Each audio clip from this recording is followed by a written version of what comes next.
A clear day when the sky is blue and there is just enough breeze to blow the clouds away, you can stand on the big hill above the valley and watch Duck and Oliver far below, busily at work on Duck's branch line near the sea.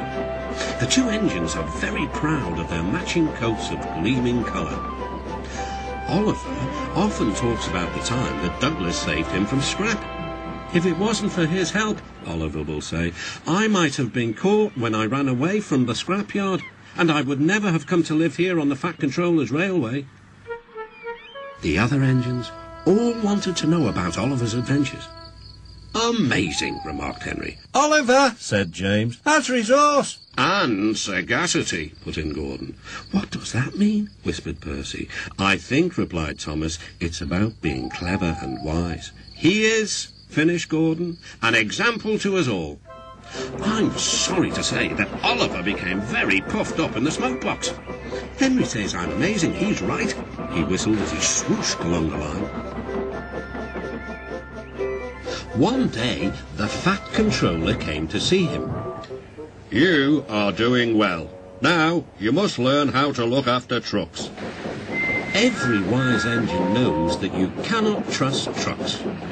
The other engines warned Oliver, but he took no notice.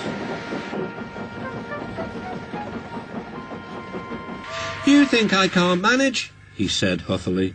"Gordon knows better. He says I'm sagacious."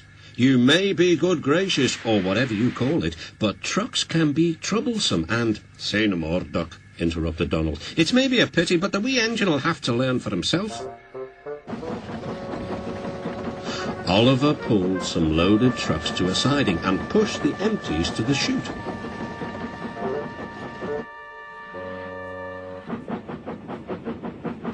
Then he came back to take the loaded trucks away.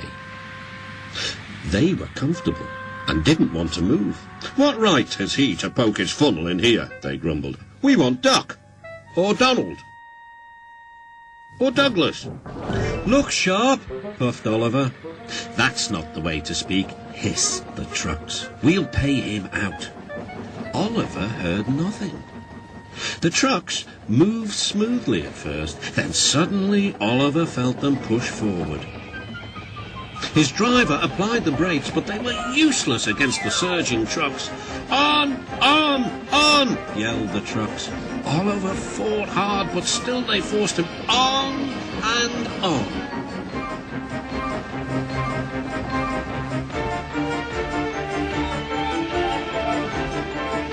At last the trucks grew tired. "I'm winning," gasped Oliver. But it was too late. Oliver lay, bruised and bemused, bunkered down in the turntable well. Duck surveyed the damage. "Hello, Oliver. Are you being a good gracious engine? Beg pardon, of course, but we really don't like this sort of surprise. Donald and Douglas will miss their turntable until it is mended."